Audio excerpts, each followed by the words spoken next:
구독과 좋아요는 큰 힘이 됩니다. 내 아들은 좋은 여자를 만난 것 같아요. 동네 사람들은 그렇게 말했다.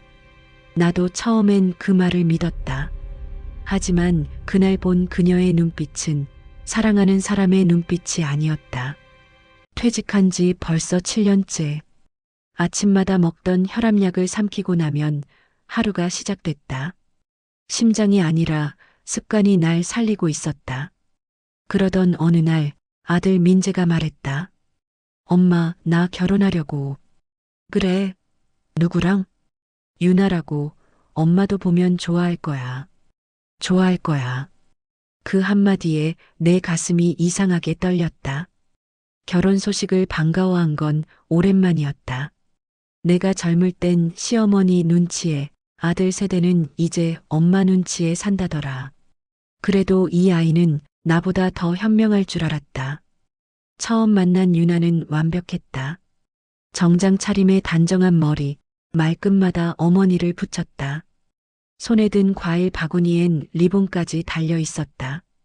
처음 뵙겠습니다, 어머니. 민재 얘기 많이 들었어요. 그녀의 웃음이 정제된 향수 냄새처럼 퍼졌다. 나는 순간적으로 품격 있는 여자라는 생각을 했다. 하지만 그 웃음이 너무 정확했다. 눈가의 근육 하나도 흐트러지지 않은 미소. 훈련된 미소였다. 식탁에 마주 앉았다. 그녀는 내 눈을 똑바로 바라보며 말했다. 저는 어머니 같은 분이 있는 집이 좋아요. 왜? 현명하시고 가정적인 분 같아서요. 말은 고왔지만 그녀의 손끝은 자꾸 식탁 위 통장을 스쳤다. 내가 민재한테 혼수는 내가 반쯤 도와줄게라고 말했을 때 그녀의 눈빛이 반짝였다. 그 순간 내 속이 싸해졌다. 돈 얘기에만 반응하는 눈빛, 그건 사랑이 아니다. 며칠 뒤 유나가 집에 찾아왔다. 민재는 출장이라 혼자였다. 그녀는 미리 전화를 하지 않았다. 문을 열자 그녀는 환하게 웃으며 말했다. 어머니, 김치찌개 좋아하신다길래요. 만들어 드리려고요. 그래, 고맙네. 그녀는 능숙하게 부엌으로 들어갔다. 칼질 소리, 냄비 끓는 소리, 그리고 휴대폰 진동음. 나는 조용히 냉장고 문을 닫으며 말했다. 휴대폰 울리네. 그녀는 놀라며 폰을 집어들었다. 화면에 재현이라는 이름이 떴다. 그녀는 급히 통화를 끊으며 말했다. 회사 동료예요. 그 순간 나는 확신했다. 그녀의 표정엔 들켰다는 두려움보다 계산이 꼬였다는 짜증이 있었다. 그날 밤 내가 먼저 민재에게 말을 꺼냈다. 그 여자 좀 급한 구석이 있더라. 엄마, 또 그거야? 나 결혼하려고 하면 꼭 트집 잡잖아. 이번엔 달라. 뭐가 달라? 그 눈빛이 뭐가 어때서? 사랑하는 사람 눈빛이 아니야. 민재는 한숨을 쉬었다. 엄마는 아직도 사람을 냄새로 판단해? 그 말에 목이 메었다. 그래, 나는 아직도 냄새로 사람을 구분한다.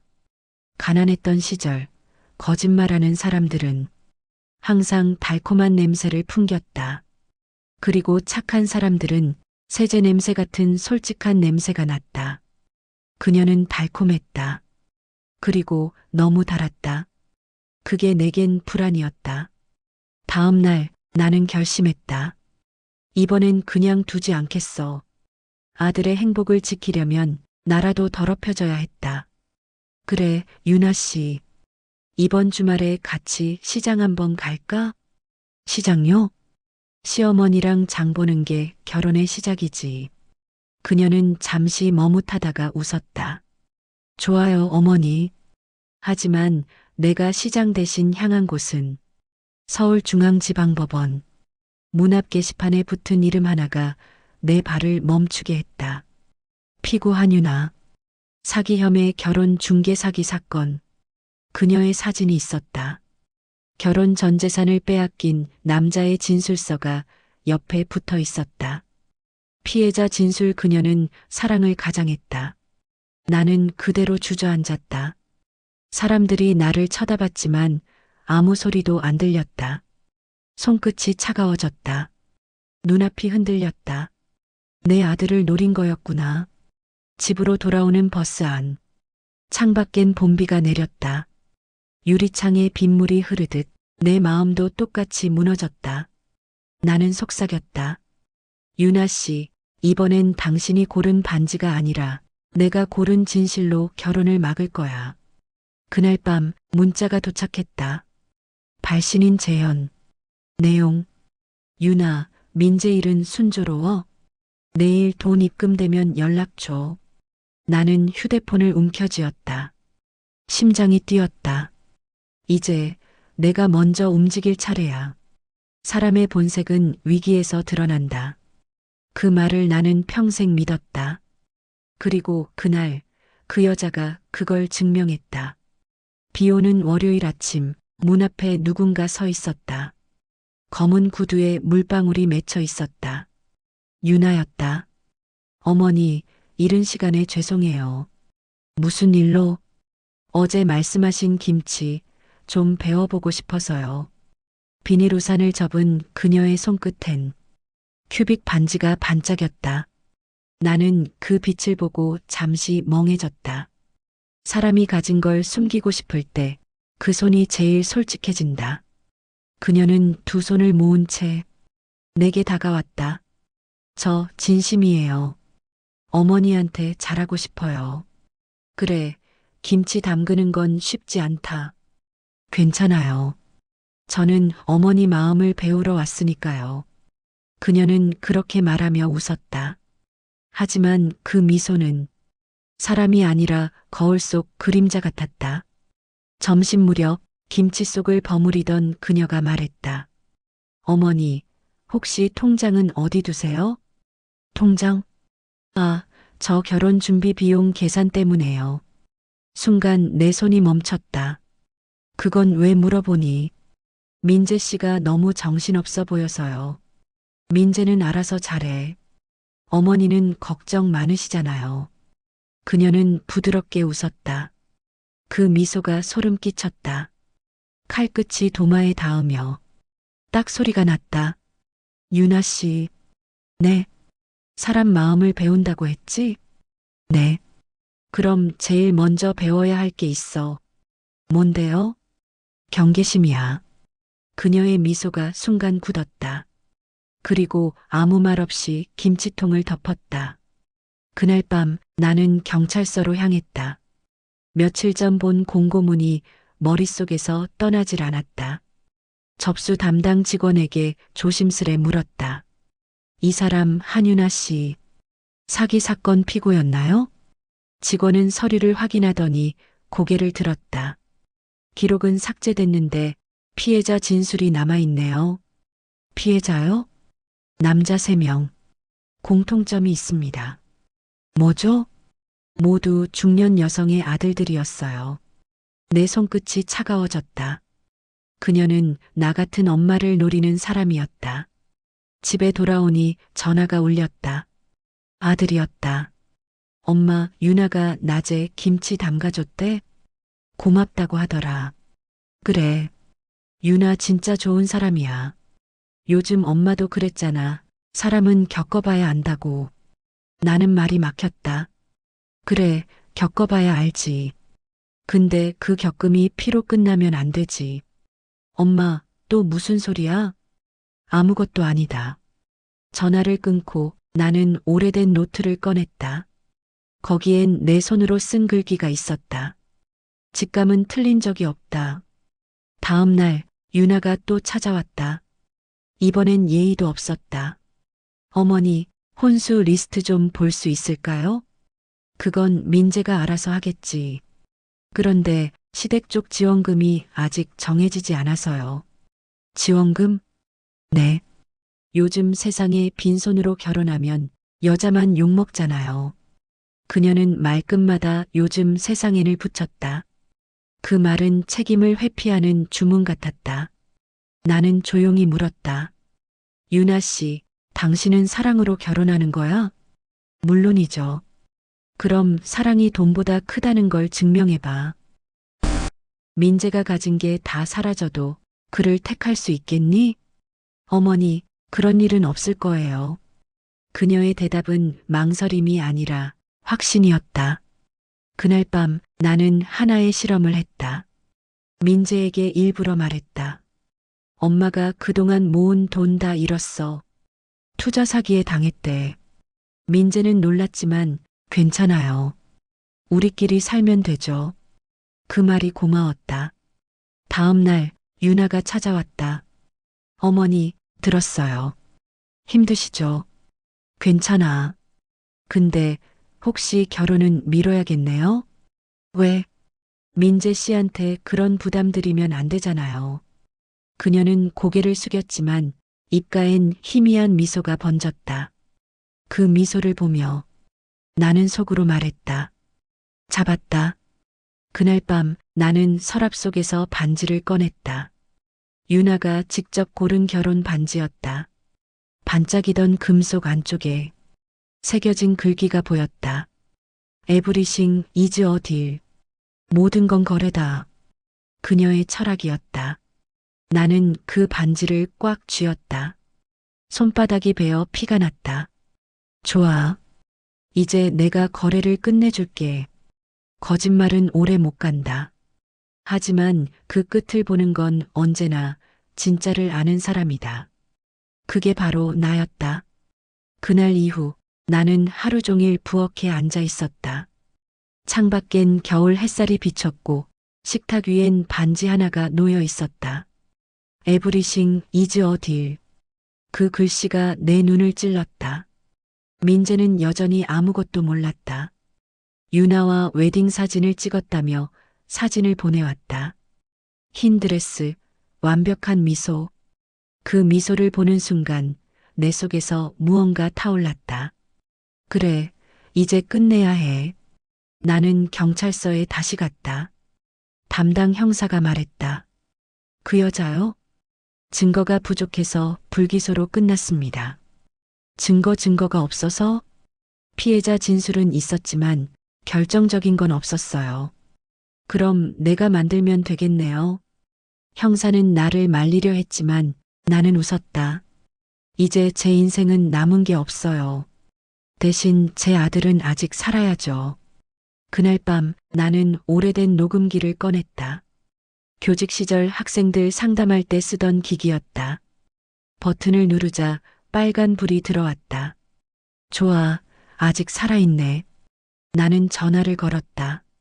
유나였다. 유나 씨, 우리 잠깐 얘기 좀 해요. 무슨 일이세요, 어머니? 민재한테는 비밀로 합시다. 결혼식 전에 둘이 마음 터놓는 게 좋을 것 같아요. 좋아요. 카페에서 뵐까요? 아니요, 우리 집으로 와요. 내가 김치찌개 끓여 놓을게. 그녀는 잠시 망설이다가 네, 어머니. 그 한마디를 들은 순간 녹음기를 켰다. 밤 8시. 유나가 도착했다. 흰 코트, 검은 가방. 그녀는 식탁 앞에 앉으며 미소 지었다. 어머니, 갑자기 부르셔서 놀랐어요. 우리 민재 일 때문에 그래. 혹시 내 마음에 불안한 점은 없니? 불안이요? 결혼이란 게 쉬운 일은 아니잖아. 저는요, 돈보다 마음이 더 중요하다고 생각해요. 그녀는 일부러 강조하듯 말했다. 하지만 그 말끝이 너무 완벽했다. 훈련된 대사 같았다. 나는 웃으며 물었다. 유나 씨, 근데 거래라는 단어 좋아하지? 네. 내가 고른 반지 안쪽에 그렇게 써 있더라. 에브리싱 이즈 어 딜. 그녀의 얼굴이 하얗게 질렸다. 그거 어디서 보셨어요? 내 가방에서. 정적이 흘렀다. 그녀는 잠시 시선을 피했다. 어머니, 그건 그냥 장난이에요. 그래. 그럼 재현이라는 사람도 장난이겠네? 그녀의 눈동자가 흔들렸다. 나는 녹음기의 빨간 불빛을 바라봤다. 그 사람, 지금도 내가 연락하던 그 사람이잖아. 내가 내 아들한테 접근한 이유, 그 사람이 시킨 거 맞지?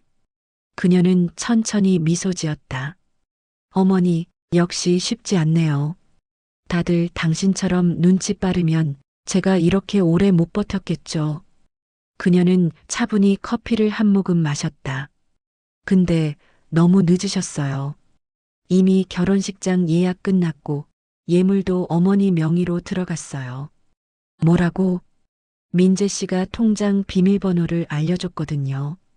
가족끼린 숨길 게 없다면서. 내 가슴이 철렁했다. 그녀는 의자를 밀고 일어섰다. 어머니, 너무 예민하게 굴지 마세요. 요즘 세상에 효도도 전략이에요. 그녀가 현관으로 걸어 나갔다. 그 순간 내 손이 녹음기를 꽉 쥐었다. 좋아, 전략이라면. 나도 내 전략을 쓸게. 그날 밤 나는 경찰서 대신 방송국으로 향했다. 예전 학교 제자 중 한 명이 지역 라디오 PD로 일하고 있었다. 선생님, 이렇게 늦게 무슨 일이세요? 녹음 좀 해줄래? 누군가의 진짜 목소리를 세상에 들려주고 싶어. 그녀는 나를 보며 잠시 망설였다. 이거 법적으로 괜찮아요? 괜찮아. 진실은 법보다 오래 살아. 그녀는 녹음 파일을 USB에 옮겨줬다. 선생님, 이건 증거로 쓸 수 있을 거예요. 그래. 그게 내 유서가 될지도 모르겠지만. 집으로 돌아와. 나는 결혼식 초대장을 꺼냈다. 흰 종이 위에 금색 글씨. 사랑은 믿음입니다. 그 문장을 읽으며 나는 웃었다. 아니, 사랑은 거래였지. 너한테는. 테이블 위에 놓인 반지가 불빛에 반짝였다. 그 반사된 빛이 내 얼굴을 비췄다. 그 순간 나는 스스로에게 속삭였다.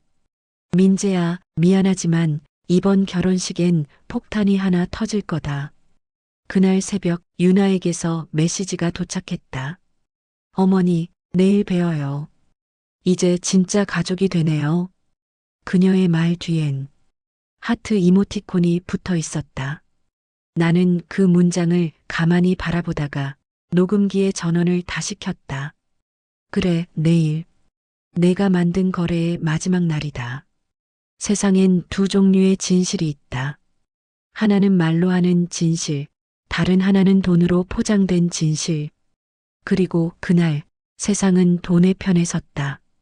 결혼식 하루 전날 밤이었다. 나는 식탁 위에 놓인 USB를 몇 번이고 확인했다. 빨간 불빛이 깜빡였다. 녹음된 파일은 분명히 있었다. 효도도 전략이에요, 어머니. 에브리싱 이즈 어 딜. 유나의 목소리가 생생했다. 그 소리를 들을 때마다 가슴이 타들어갔다. 이젠 끝이다. 그 여자는 내 아들을 속일 수 없을 거야. 결혼식장 리허설이 있던 날, 나는 검은 외투를 입고 홀로 예식장으로 향했다. 하얀 꽃과 샹들리에가 빛나던 그곳에서 유나는 신부 드레스 피팅을 하고 있었다. 그녀는 거울을 보며 말했다.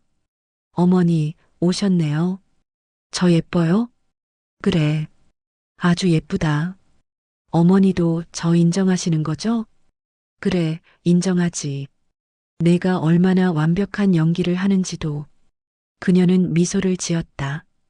오늘은 그냥 좋은 날로 해요. 우리 가족 되잖아요. 가족이라. 내가 그 단어를 쉽게 쓰는군. 나는 그 말을 남기고 자리를 떴다. 그녀의 향수가 따라왔다. 달콤하고 무거운 냄새. 그 냄새 속에 숨이 막히는 기분이었다. 밤 10시.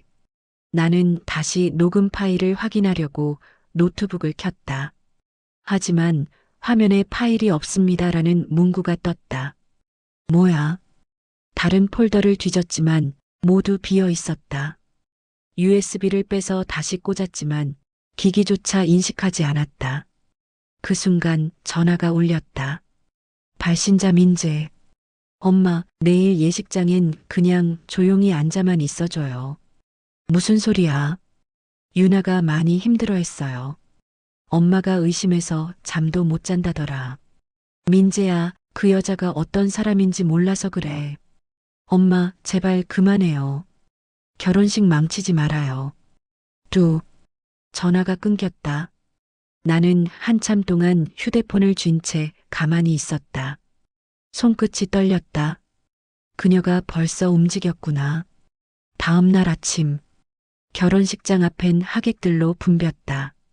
꽃길을 따라 걸어오는 유나의 모습은 누가 봐도 완벽한 신부였다.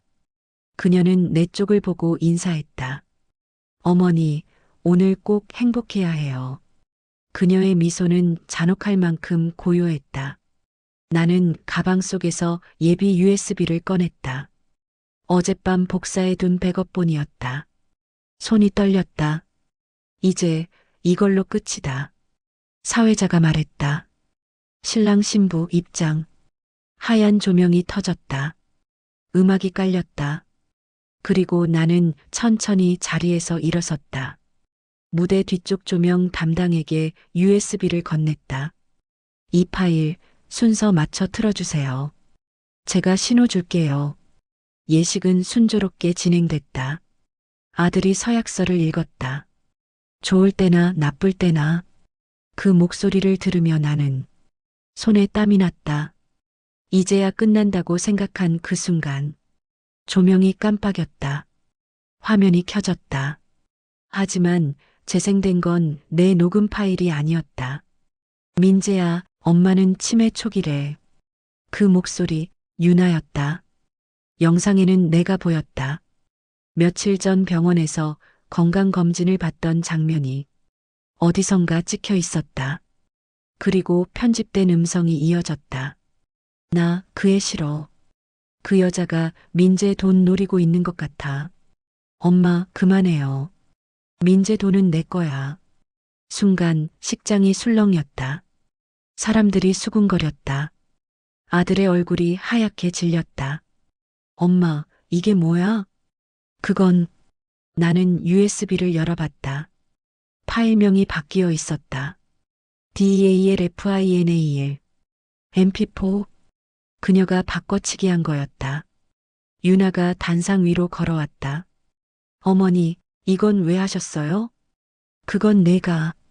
어머니가 먼저 시작했잖아요. 내가 뭘? 증거요? 그거 이미 제가 삭제했어요. 그녀는 귀에 대던 이어폰을 흔들었다. 녹음기, 블루투스로 연결돼 있더라고요. 세상 참 편해졌죠? 사람들이 웅성거렸다. 아들이 나를 밀치며 소리쳤다.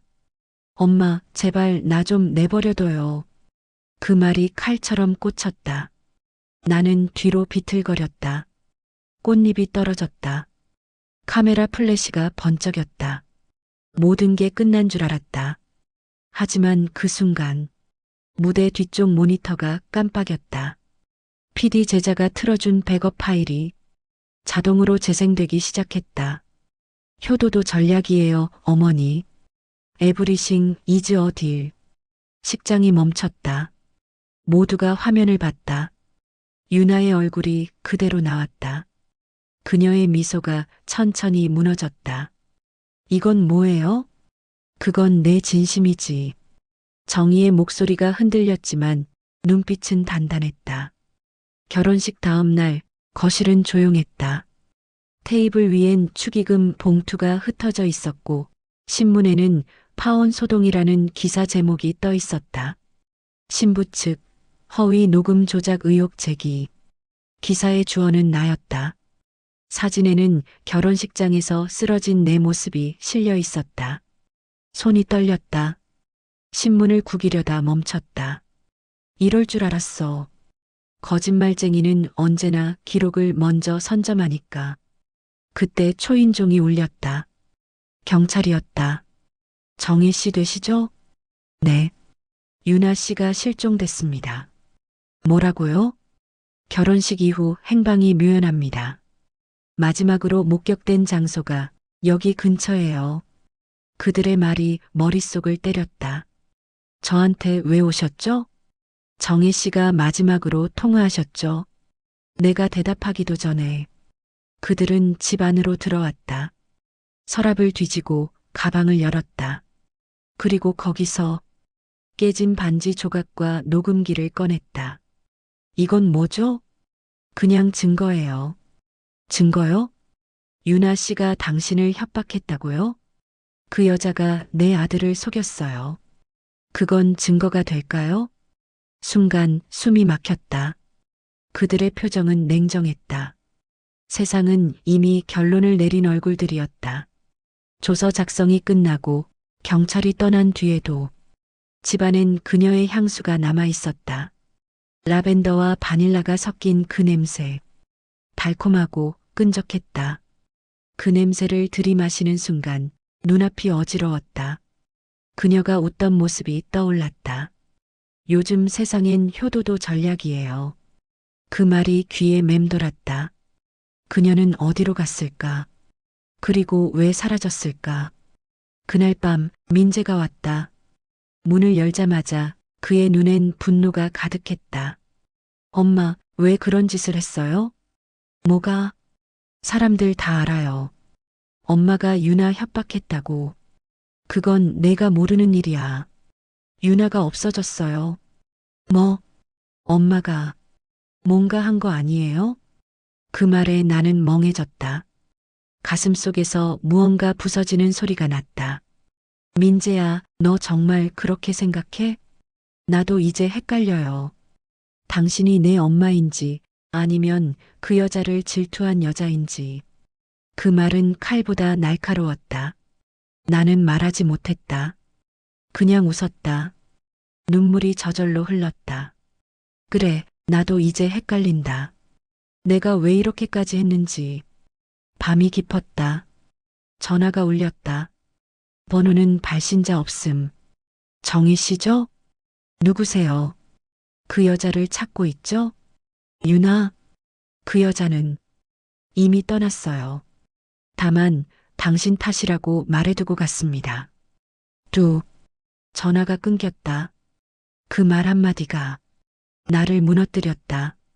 그래, 결국 나만 남았구나. 새벽 3시. 잠이 오지 않았다. 창밖엔 비가 내렸다. 식탁 위에 놓인 녹음기를 바라봤다.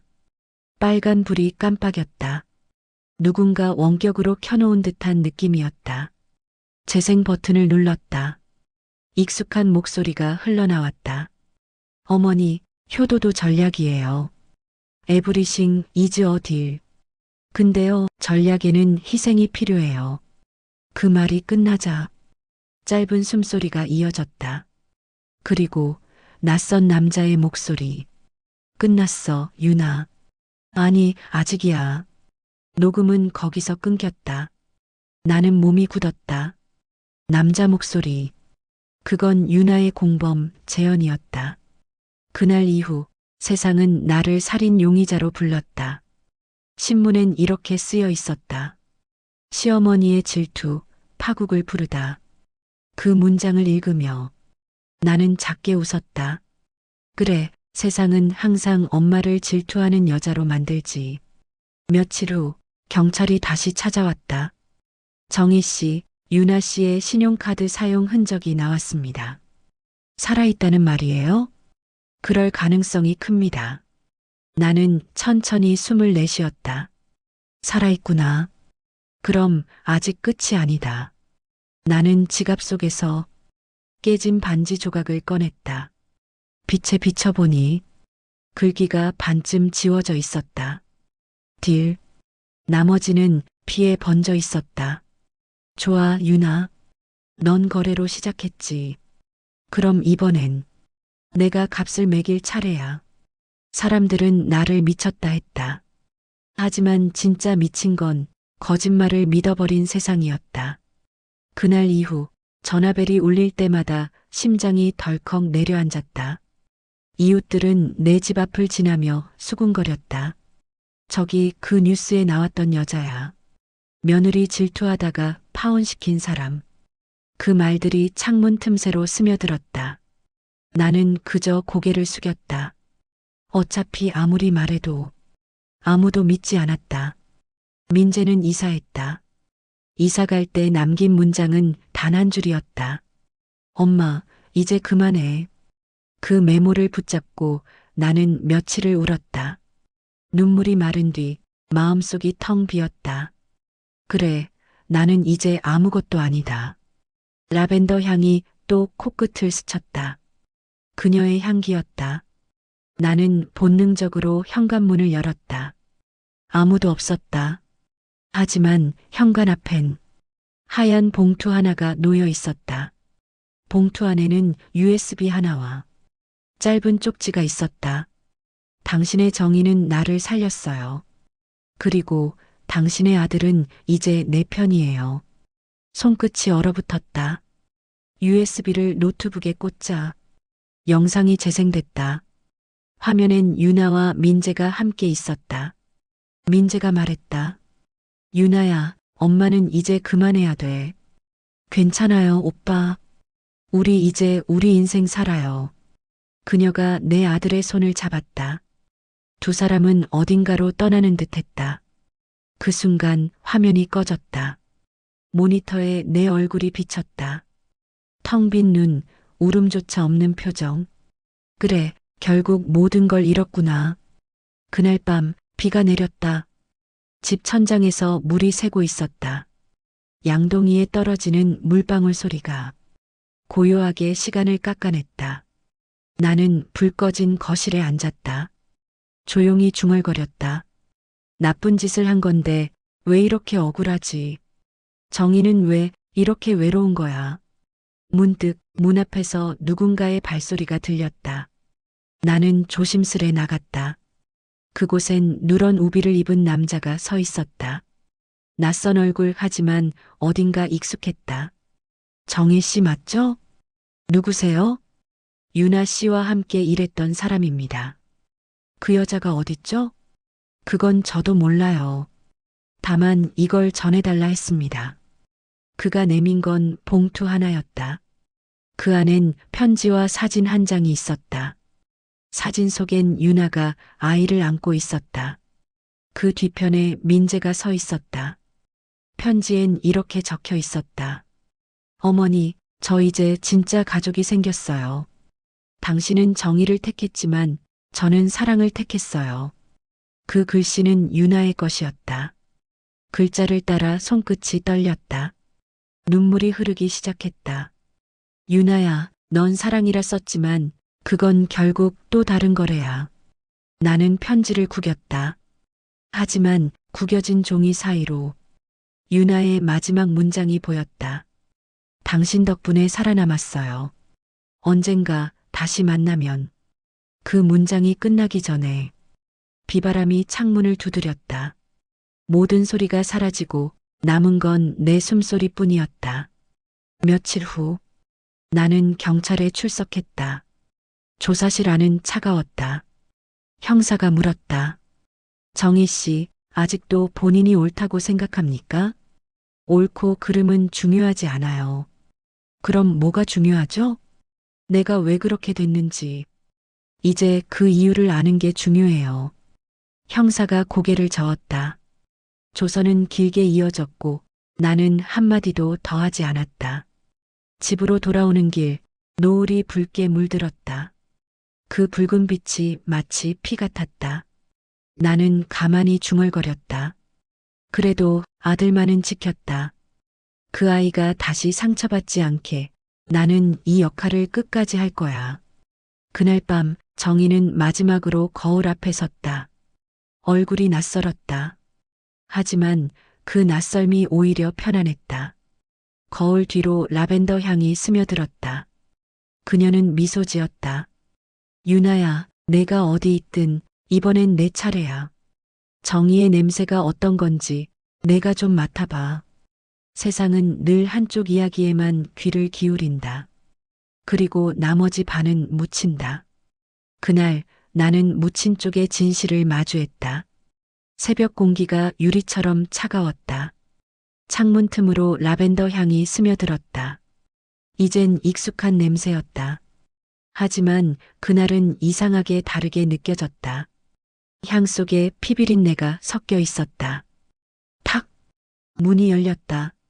나는 천천히 고개를 돌렸다. 그곳에 유나가 서 있었다. 흰 코트, 젖은 머리, 그리고 손에는 봉투 하나. 어머니, 그만하세요. 유나, 이제 진실을 말할게요. 그녀의 목소리는 이전과 달랐다. 그 미묘한 떨림, 진심과 거짓이 섞인 소리였다.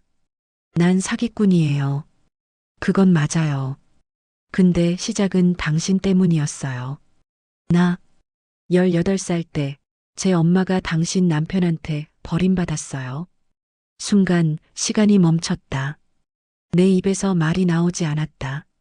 당신 남편, 제 엄마한테 돈을 빌리고선 약속했던 결혼도 책임도 다 버리고 도망쳤어요. 그때 당신은 이미 결혼한 상태였죠. 그건 말도 안 돼. 그때 태어난 게 바로 나예요. 그녀의 눈빛이 나를 찔렀다. 심장이 서늘하게 식어갔다. 그래서 당신 아들이 내 인생의 빚을 갚게 하려 했어요. 복수였다는 거니? 처음엔요. 하지만 민재 씨를 만나고 나선 진짜로 사랑하게 됐어요. 그녀의 눈가에 눈물이 맺혔다. 라벤더 향이 점점 짙어졌다. 근데 어머니가 나타나면서 모든 게 무너졌어요. 당신이 너무 나와 닮았거든요. 의심 많고 상처받은 여자. 나는 손끝이 떨렸다. 그럼 내가 나를 무너뜨린 이유가 복수였다고? 아니요. 당신이 나를 이해해 줄 거라 믿었어요. 이해? 세상에선 항상 남자들이 선택하잖아요. 그 선택의 대가를 치르는 건 언제나 여자들이고요. 그녀의 말이 내 심장 어딘가를 정확히 쳤다. 눈물이 났다. 그래서 거래를 했어요.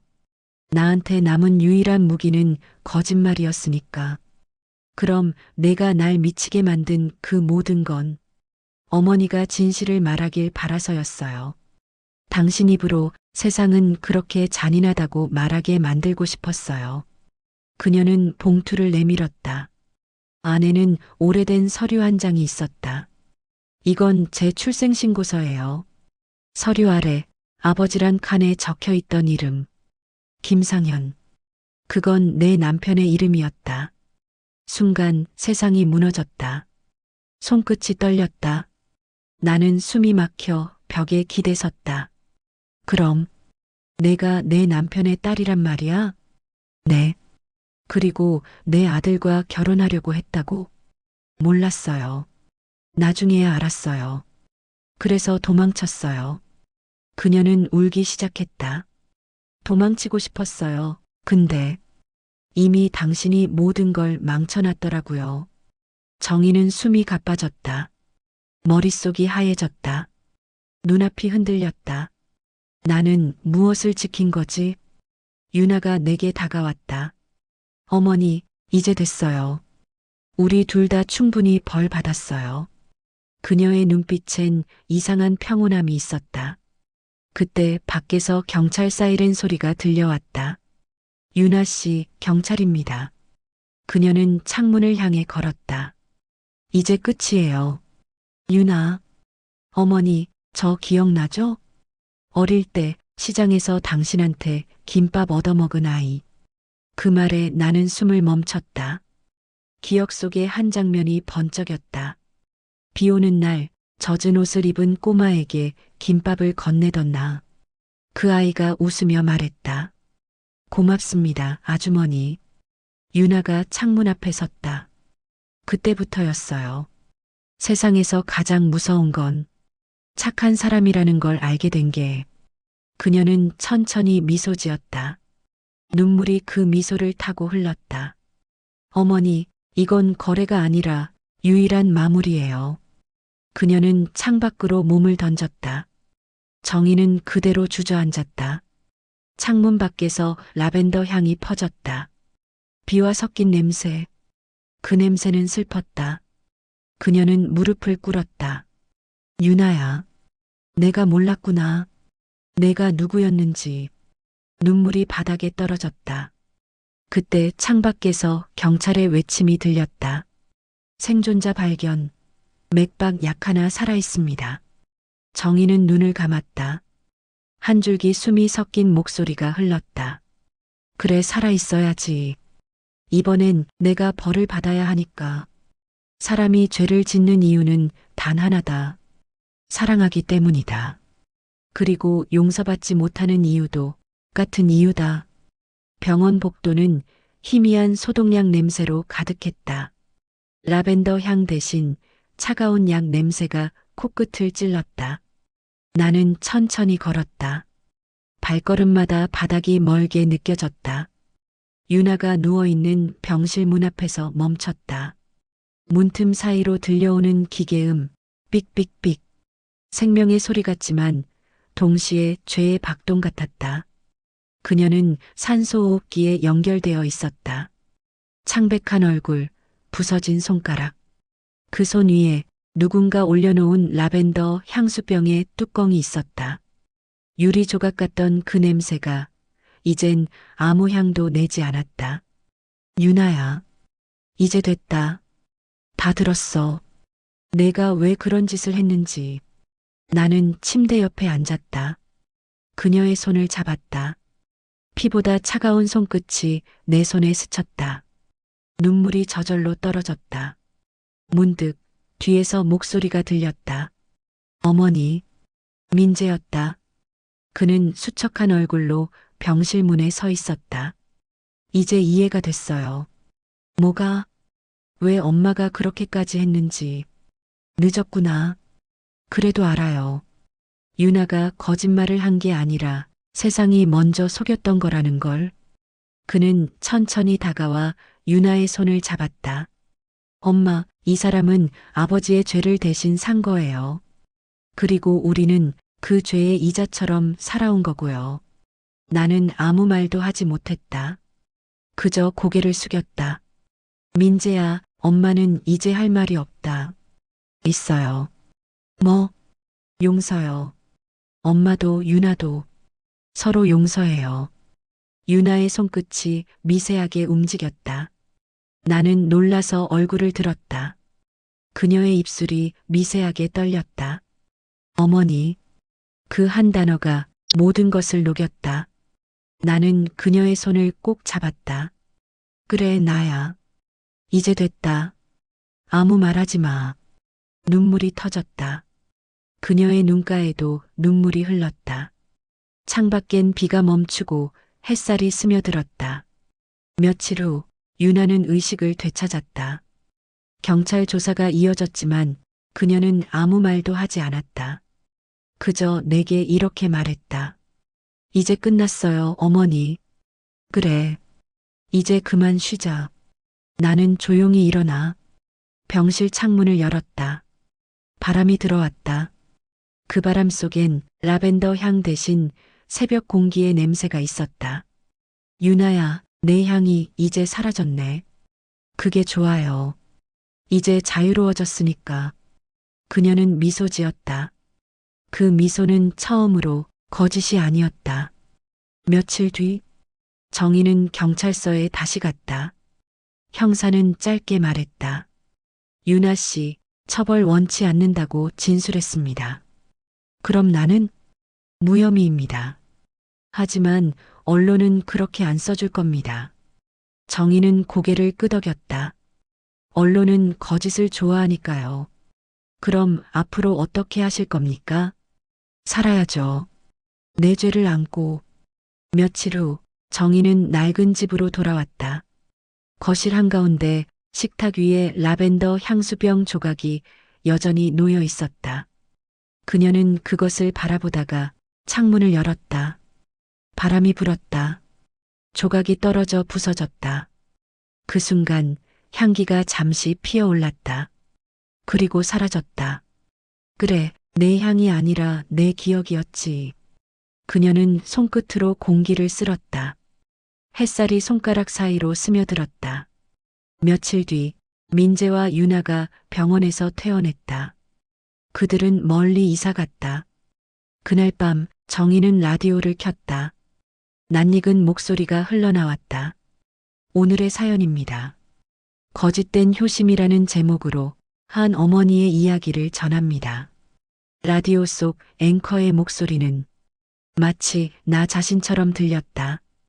그 순간 정희는 눈을 감았다. 이제 됐어. 내 이야기는 세상에 흘렀으니까.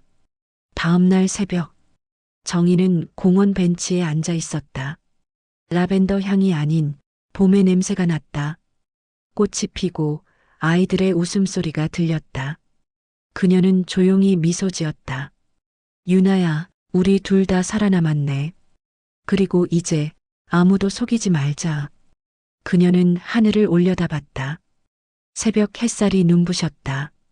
그 빛 속에서 마치 유나의 웃음이 겹쳐 보였다.